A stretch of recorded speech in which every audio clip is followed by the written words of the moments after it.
Robert Sulkin. He is a photographer here in the Roanoke Valley, and we're going to ask him a few questions and see his process, talk to him about it, see some of his work, and then we will see him at Open Studio Tour in 2023. So here we go. So hi Bob, how are you? I'm fine, how are you? Good. So do you have a name of your business, or you just go Well, by your name? professionally I just use Robert Sulkin. Okay. I started doing that early on and just stayed with it. Thought it sounded a little bit more formal. Excellent. And where are you from? Well, I grew up in North Carolina, and I went to school at the University of North Carolina, Chapel Hill. I moved in Chapel Hill for 10 years. And then eventually, at the age of 27, I went out to get my MA and MFA in art at the University of Iowa. So I spent 3 years in Iowa City, and then I was hired to teach part-time at Hollins in 1980. So I've been here in Roanoke since 1980. So it feels like I'm Excellent. very much And are so. you still teaching in Hollins? No, I retired in 2019, Woohoo! just before COVID. Thank goodness. Yes. Perfect timing, right? Yes, perfect. Awesome. So tell me a little bit about your background. Okay. Well, I'm in art and photography. I'm self-taught, and I got interested about the time I graduated from college in 1970, and spent those formative years just trying to figure it out, which I always tell my students I would never recommend being self-taught because they could actually knew a lot more 6 weeks into an intro class than I knew after 3 or 4 years. Right. So it was interesting. It was fun. So I was kind of totally immersed. My first early influence was a photographer named Robert Frank, who was what's called a social landscape photographer, sort of a street photographer. And he had traveled around the country in 1955, 1956, photographing his impressions of the culture. And that's sort of how I thought of that I wanted to do. It was the 60s. I was coming out of the 60s, and it seemed romantic and wonderful. So I started doing street photography. In Chapel Hill, it's hard to do because there's not a lot of density. Not a lot of street. Exactly. So, so I went to when I went to graduate school, I was ready for a change anyway, and it really shook me up. So I was, for the first time, I was introduced to art history, which had a huge influence on me early on. I had to make up a lot of undergraduate art courses because I didn't have an undergraduate art degree. So I had 3 fairly intense years there, and then moved to Roanoke, and it's had just a wonderful, wonderful career at Hollins. Fantastic. So tell me a little bit about why you felt like you needed to be an artist, why an artist, and then how you kind of discovered photography. Was there a special event in your life that happened? Well, again, going back to what I just said, I didn't come from a particularly artistic family. I always thought growing in high school I'd either want to be in politics or law or something like that. But like so many of people my age, the late 60s had a huge impact. So my whole generation was scrambling to find alternative lifestyles and alternative ways of being. And I had done a little photography in high school. My dad had a darkroom in his lab, and just got involved with it. And it just seemed, it kind of answered a lot of things I wanted to do. And once I got involved, it's a magical medium, and it really grabbed me. And it's been, I wondered many times whether it would sustain me over so long, or whether it was a young person's game in a way. But I've sort of stayed with it. So during my years at Hollins, one of the things I think when you're teaching an academic, you have to sort of decide at some point, are you a teacher that does art or makes art, or are you an artist who teaches? And finding that balance. So I've always kind of squeezing my own work in the summers when I could. The college kept me very busy. I was going to say, I guess that's very good. That kind of comes around to, the experimentation of it. Do you find that you look at it as a big experiment? Or? Yes, very much so. I'm pretty much what I would call a process worker. So I start out, a lot of my work that the people who know my work might know the work that I do. I've constructed images, or I work in the studio and build things. And when I work in that way, I kind of go in and I kind of putz around basically until something starts happening. And then when something fits together, works together, I try to decide if it has legs, if it's going to be sustainable, is it just a one-shot deal, or could I develop it into a series? What I like about that kind of experimentation or process is that, you know, looking back, it seems like I'm much more interested in what I don't know than what I do know. Right. So photography, in a way, is a way for me, it's kind of an outlet to discover things. So I appreciate all kinds of photography, and don't get me wrong, but you know, I don't, for my own practice, I don't need photography to confirm what I already know.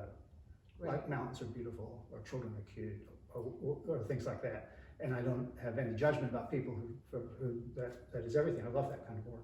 So I always like to think of my work as, I generally like to work in dualities. Like didn't start out thinking that, but looking back, like create tensions between beauty and horror, fact and fiction, life and death. And a lot of the series I develop usually touch on themes like that, and as they also touch on sort of cultural themes to some degree. And so what are you finding in those things? What are you looking for in particular? So for example, I did a body of work called Nobilis in Morte, and I by chance came across an antique specimen collection in the biology department at Hollins, and from the early part of the 20th century. And I took the first one to my studio and started playing with it in a still life, and I really liked it. So I developed a fairly substantial body of work using those and creating, and so the cultural tag that I sort of associate with that is that here I am working with these specimens that were created for one purpose, but I'm repurposing them in works of art, and they refer to the Renaissance use of game and animals in art, the romanticism of that. So the tension that's created using photography, what I hope is that photography is brutally honest, and it can be. So it kind of de-romanticizes it in some way. So these are kind of like specimens, but the formal arrangement I make creates some beauty also. And so what were the specimens? What were all kinds of things like frogs in bottles, rattlesnakes in bottles, cat skeletons. Do you have any examples? Yes, I do. Well, here's, let me see. Well, hold on. We'll find I'll it. find an example. My rattlesnake would be a good one. Hold on. Oh, I'm sorry. No, that's good. That's fine. Is that this one? Let me see. Yes, this would be a fine example. Okay. Fine example. Here we go, guys. Fine example of what he's talking about. Okay. So this one, it's called Vanitas, and the skull in the background here is a human skull from the biology department, or actually from the art department. And Vanitas in Renaissance art was a symbol of temporality or a death. This is a cat skeleton, I think, a chicken skeleton. Rutabagus in the foreground. Here, turn it. sorry. Keep turning it. Keep turning okay, it. There we go. I'm sorry. No. Yeah, I'm in it. yeah. Y'all don't need to see me. So this is an example, a clumsy find, but a good example. Yeah, that's fantastic. Yeah. Wow. Yeah. So anyway, so these are some of my work tends to be a little bit edgy, and that's an example of that. Yeah. In other works, I recycle things. So another body of work, I accidentally came across. I was doing some scanning of things in nature, and I was on a walk with my son, and we came across some black walnuts, and I took them home and I scanned them, and they looked like planets. Yeah. And from that, I developed a body of work called Homage to Holst, which is very illusionistic. They look like there's things from space, but the actual objects are black walnuts, not planets. Awesome. And I can find one of those I love easily. that. Woo. There you go. Again, kind of awkward here.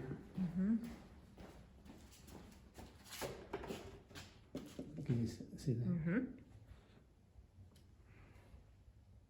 So that is a black walnut. Yes, this is a black walnut, and so is that. That's so fun. Yeah. So in a series like this, I'm trying to make it feel authentic. So that's when it So has the green shell on it? The Or is- green shell, the frame. No, the walnut itself.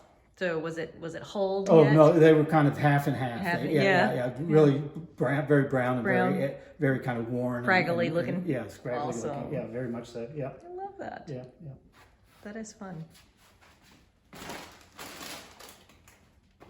And so you were talking about some of your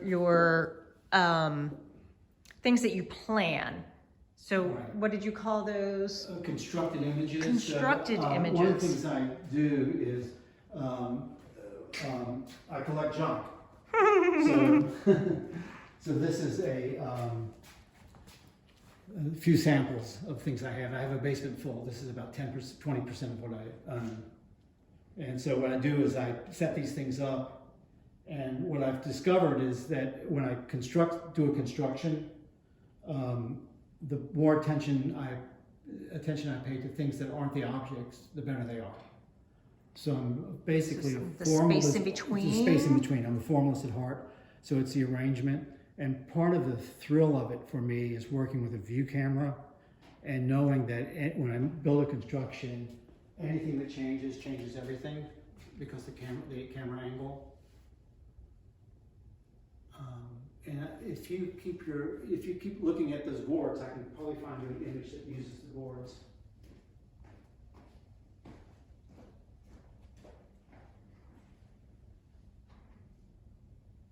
Well, maybe I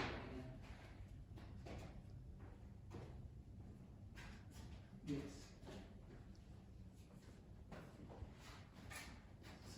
Oops. So here's one of those gourds living in a photograph. And this is from a body of work I did called Odd Odes, and this is Ode to Copernicus. And part of it, there's a farcical element to some of my work. So I push the believability of photography. So as absurd as this is, it sort of reminds, if I call it Copernicus, people see planets and sun and things like that. Absolutely. So that's awesome. So that's a taste of it. And then more recently, I also recycle all kinds of things. So the work up here on the shelf are basically recycled vacation photographs.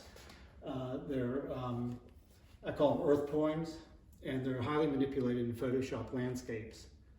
And these are a little bit more accessible maybe than some of my work. Mm-hmm. They have to do with the idea that something is, they're intended to be reverent to nature and show the beauty of nature, but at the same time suggest something is wrong. So they're a metaphor in my mind for things that are happening to the planet with climate change. So I make tangential connections to cultural issues in a lot of my work.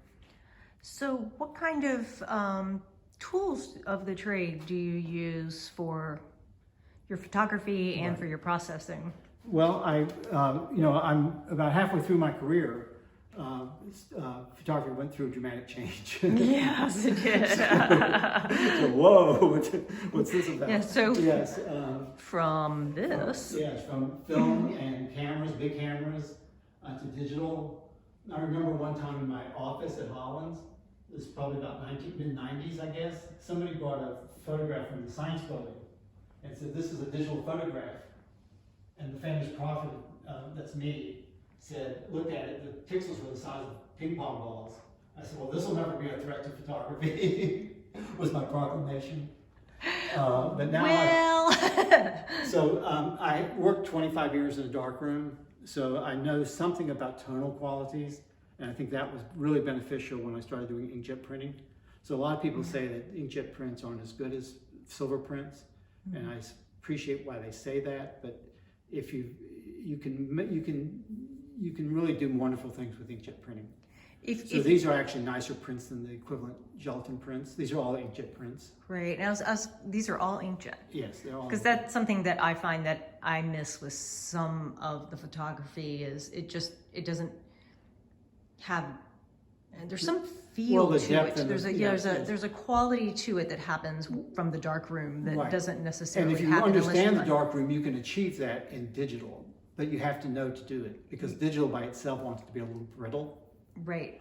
And extra too sharp for my taste. Yes. So what I still enjoy, but even after digital, what I was doing, I kind of gave up printing with an enlarger, and I did like sheet development. I work with view cameras, and those are the cameras with the bellows that you put the hood over your head. Yeah. And there's something about developing sheet film which you have to do in total darkness.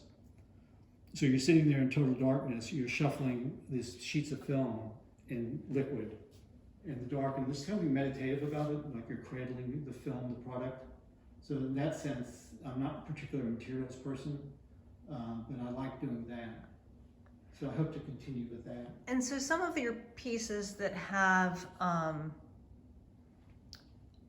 want to say overlays. Yes. How is that achieved? Well, that's Photoshop, and I'm self-taught in Photoshop too, in ways, and that's probably I use that to my advantage. I think if I were better in Photoshop, the work would be less interesting in a perverse kind of way, because I know what I can play around until somebody asked me how I work in Photoshop. I said, well, I just push buttons until I see something I like. And there's a little bit more to it than that, but it's very, it took me forever to learn Photoshop. It's a very deep, complicated, it can be used at any level, but at some level it's very deep and complex. Absolutely. And it's kind of maddening in that there's many ways to do anything. But once I got my head around, it's like anything else, if you practice it, like if I'm in a really work mode and I'm working a lot, which I've been doing recently on new body work, what I find is that it's almost like I forget that I'm working on a computer. I'm just making something. And it's almost like playing piano. You're kind of unconscious of what you're doing. So I've got enough facility that I can move quickly in it because I know the tools I'm using. If I lay off 6 months, I have to start all over again because it's a computer and I'm struggling with it. I'm working against it. My old brain and the computer don't get along. In some ways. That's interesting. Yeah. So what is your favorite series as of this point? Oh wow. Yeah, that's a tough one, isn't it? That is a tough one. Well, I'm fond of the Nobilis and Morte series, the specimens. I'm more recently these landscapes that are the background I've enjoyed doing. Right now I'm working on a body of work that I call Perpetuum Mortale, Forever Mortal, and I've come across old negatives from the early part of the 20th century, and I'm scanning those and presenting them as in complex arrangements as negatives. So you see negative faces coming out of, and I'm laying them over landscapes and other kinds of, they're kind of dreamlike and they're kind of a little scary in some ways. And they're on my website, but I don't have prints of them right now to show. Interesting. So I'll have some of them in open studios, I hope. But that'd be fabulous. Yes. We would love to see that. Tell him that you want to see that, everyone. So what lights you up about your media? Or is there something about the actual, the finished product, or is it really the process of discovering I think it's everything. I think it's photography itself. It's just, I always, when I taught history of photography at Holland, which I love history of photography, I told students the first day, I said, imagine a world without photography. It's almost unimaginable now. And even though what I like about it, it seems to be, it's such a lie in a way, because we think it's the truth, but it's not. And all photographs are, the believability of them is a social construction. And we're seeing that social construction die now with snapshot and things like that. So the new generation coming up, meaning most young people, don't think twice about a manipulated image.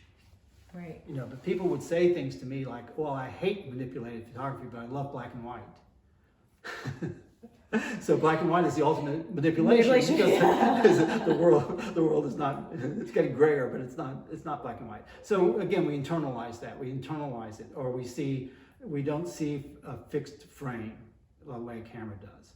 Right. So we don't know what's outside the frame. So and that goes into my work a lot. So the act of inclusion and exclusion, that boundary is where the action is.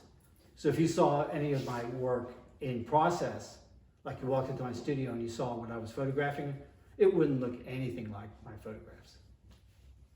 Because you see the whole context, the whole studio, the scale is different, the space in between doesn't work well, the relationship of the objects to the size of the frame doesn't work. And those are things I learned from art history, from modernism, from modern painting, really. So when you're taking photos of your manipulated pieces, Right.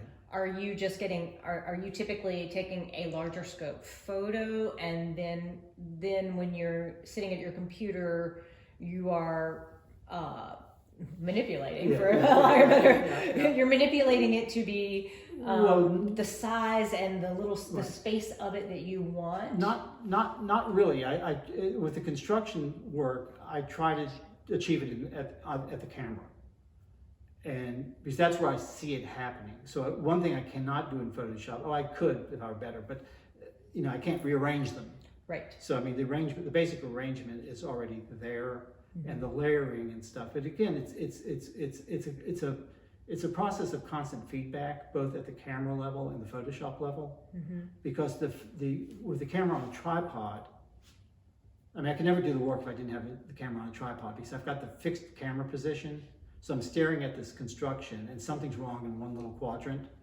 So I go there and I move it, and all of a sudden it fits together. And I can show you an example. Yeah, so is this a construction here? Yes, that is, but why don't we look at this one? This And one. that might be- Let's look at this one.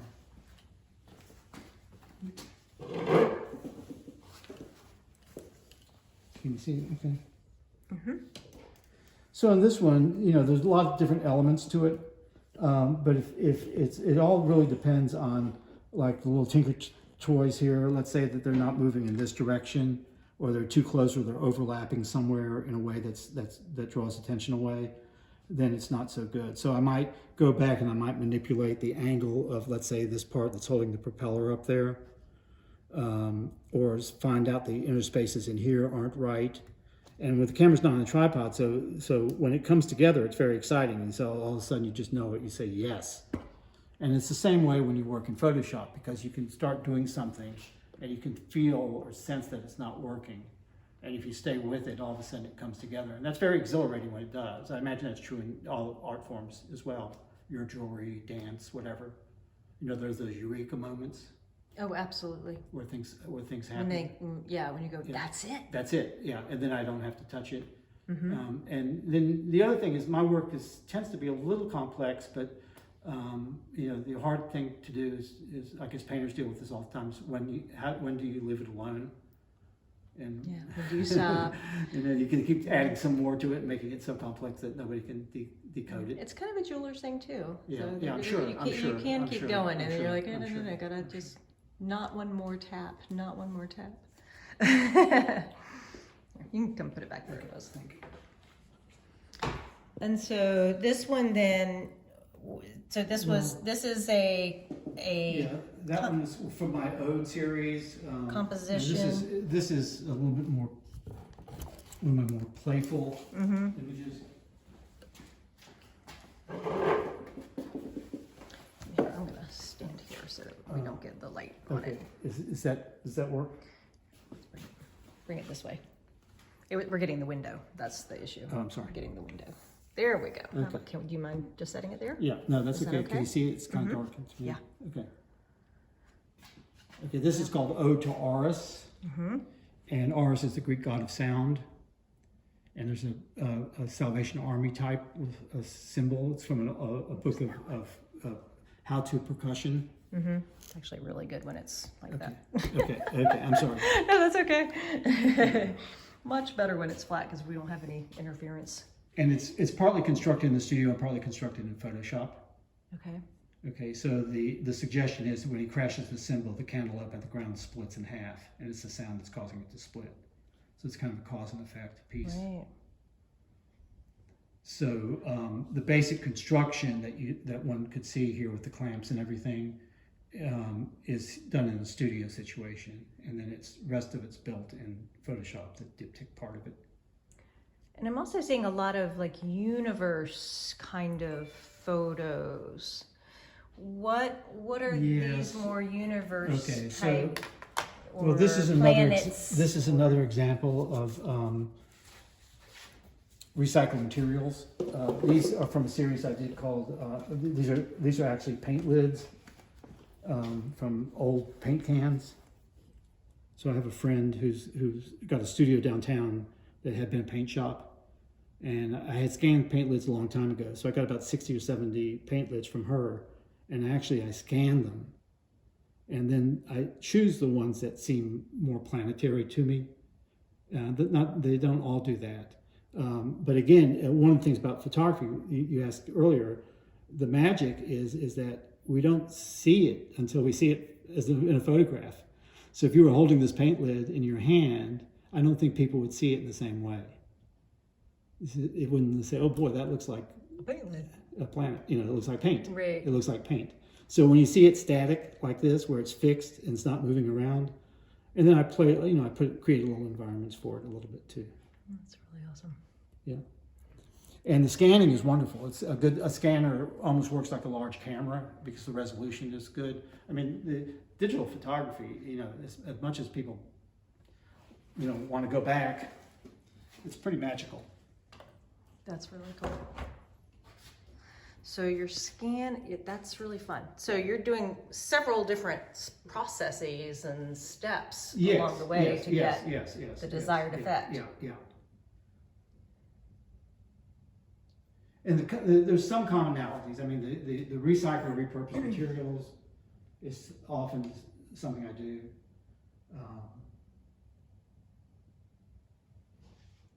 If you just look around his studio, there's just Okay. beautiful things leaning against the walls, leaning against different things. And so this one here, how did this one come about? This one is fascinating too. Yeah, this is part of Put it on the table flat. Well, how about over here? Yeah, over here on flat too is great. Does that work? Or? Ooh, that's pretty good. Yeah. Okay. So this is another one from the Amish to Holst with the black walnuts. There's a lot of reflection in it actually. Yeah. Okay, there we go. Okay, go ahead. I'm sorry. Okay, this is another one from the series Amish to Holst. There are about 10 in that series, I guess, 10 or 12. And a lot of it's done, some of it's Photoshop and some of it's scanned objects. Mm-hmm. Okay, we're going to go flat for a second so that we have no reflection on it. Okay.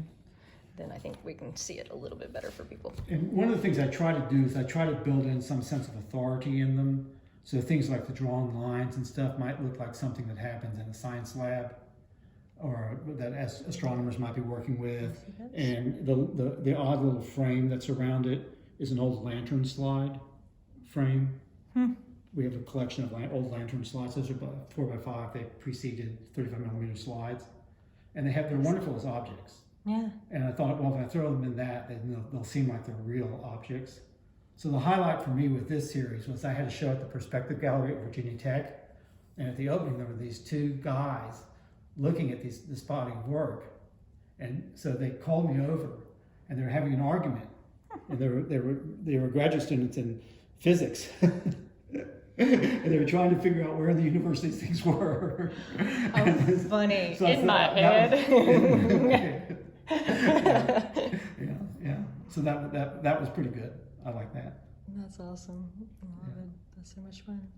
So is there anything else that you would like the world to know about Bob Sulkin or his work? Oh my gosh. I'm old. But I don't. That's self-evident. But you're never going to stop. Well, I hope not. Yeah, I had to make a decision a few years ago whether I was going to continue doing this or not, and I kind of jumped back into it. It's nice. And so, if people want to see your work or talk to you, how do they? Well, I do have a website, www.robertsulkin.com. Excellent. And my email address and phone numbers will be on the website. On my Vita there, my resume, it's on that. And I'm happy to correspond with anybody. Are you on social media at all? I do a little bit of Instagram. I tend not to do Facebook. Okay. Excellent. Yeah. All right. Well, thank you, Bob, so Thank much you. for showing us your work and having a little conversation about what you do and your life in photography, and we greatly appreciate it. So if you guys would like to join us, April 29th and 30th, 2019, 2023. Oh Yes. my gosh, crazy. For Open Studio Tour in Roanoke, Virginia. Come on down. His studio will be on the tour with 2 guest artists, Hona, Leigh, and Josh Manning. Ceramicist, yeah. Yeah, so they're both ceramists. So come on and join us. Thanks so much.